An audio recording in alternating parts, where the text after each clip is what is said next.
In the vast and fascinating world of American coins, few have captured the imagination of collectors and history lovers quite like the quarter dollar.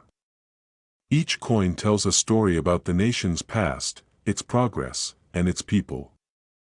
When we talk about the United States quarter dollar from 1966, we are looking at a small but powerful symbol of an important time in American history, a time of change, transition, and national pride.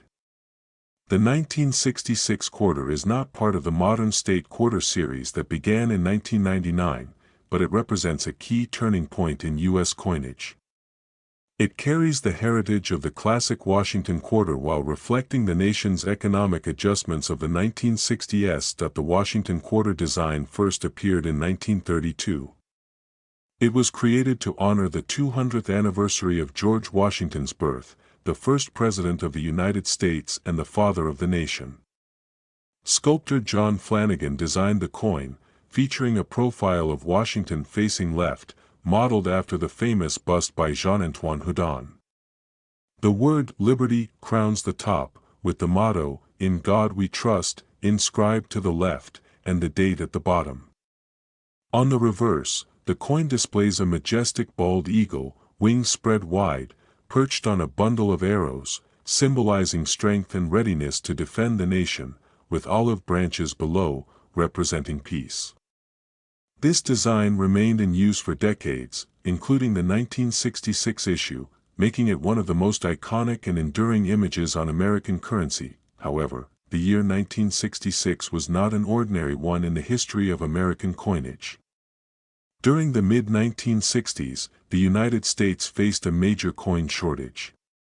The growing economy, booming population, and rise in vending machines, pay phones, and parking meters meant that more coins were needed than ever before.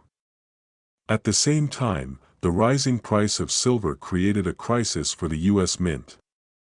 The older dimes, quarters, and half dollars, which contained 90% silver, were being hoarded by the public and melted down for profit. As a result, fewer coins were circulating, and the Treasury had to take urgent action. In 1965, the Coinage Act was passed, marking one of the most important reforms in U.S. monetary history. The act removed silver from the dime and quarter entirely, replacing it with a new copper-nickel-clad composition. The outer layers of these new coins were made of 75% copper and 25% nickel, bonded to a pure copper core. This change reduced the cost of production and helped stabilize the coin supply. The first clad quarters were struck in 1965, and the 1966 quarter continued this new non-silver era. So, while the 1966 Washington quarter may look very similar to earlier ones, it was made from completely different materials, a reflection of the economic and technological shifts of its time. Interestingly, during this transitional period, no mint marks were used on coins from 1965, 1966, and 1967. The reason was simple: the U.S. Mint wanted to discourage coin hoarding. Collectors and the public were saving coins from specific mints, believing they would become rare. To prevent this, the mint decided to remove mint marks entirely for a few years. So, whether a 1966 quarter was struck in Philadelphia, Denver, or San Francisco, it carried no visible mint mark. This makes the 1966 quarter one of the few U.S. coins where its origin remains unmarked. It's a small but fascinating detail that adds to the coin's historical intrigue. Another significant point about the 1966 quarter is its production quality. Because the mint was focused on quantity over perfection during the coin shortage, many 1966 quarters were struck quickly and show less detail or weaker impressions compared to earlier years. Still, a well-preserved example with a strong strike and bright luster can be a beautiful piece of numismatic history. Some special 1966 quarters were also included in mint sets or special mint sets, made with a higher quality finish for collectors. These coins have a smoother surface and sharper details, standing out from regular circulation pieces. When you hold a 1966 quarter in your hand, you are holding more than just 25 cents, you're holding a piece of a nation adapting to change. It represents a time when America was entering the space age, when the Vietnam War and civil rights movements were reshaping society, and when the economy was expanding rapidly.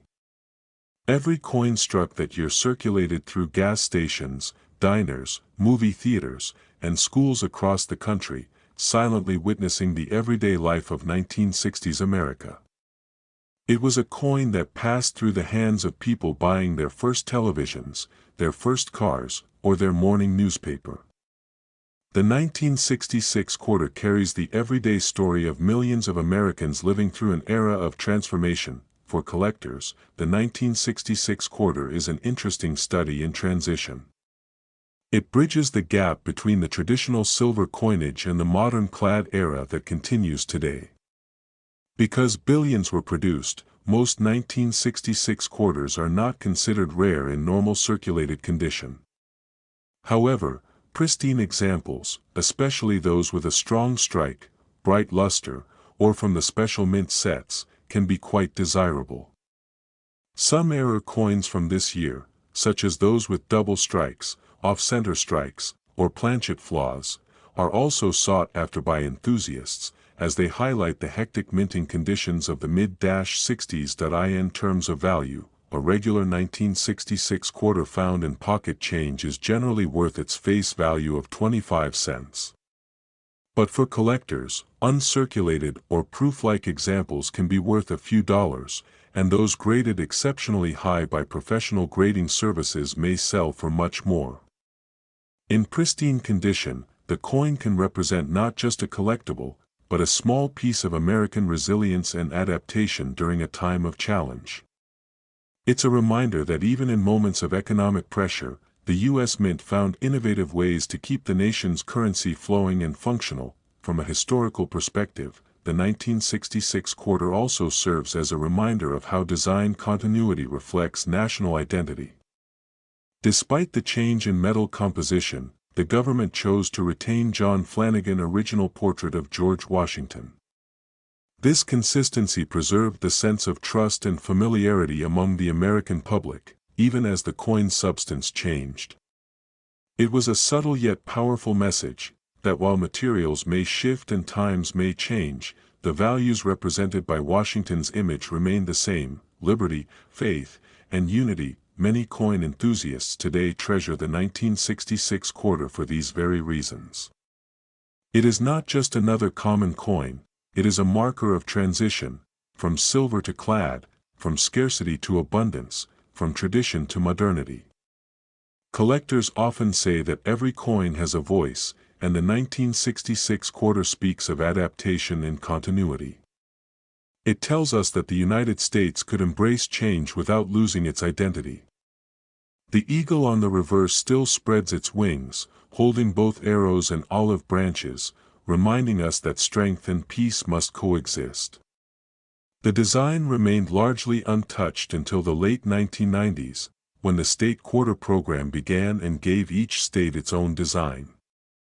In that way, the 1966 quarter represents the final decades of the traditional Washington quarter style before a new era of creativity began. Today, if you find a 1966 quarter in your change, you're holding something that has been in circulation for almost 6 decades. It has passed through countless hands and traveled across generations, carrying with it a story of national transformation. It's a silent witness to history, from the rise of technology to the digital age, and still continues to do its job in everyday transactions. The fact that a simple quarter from 1966 still functions perfectly in 2025 shows the lasting quality and foresight of American coinage design.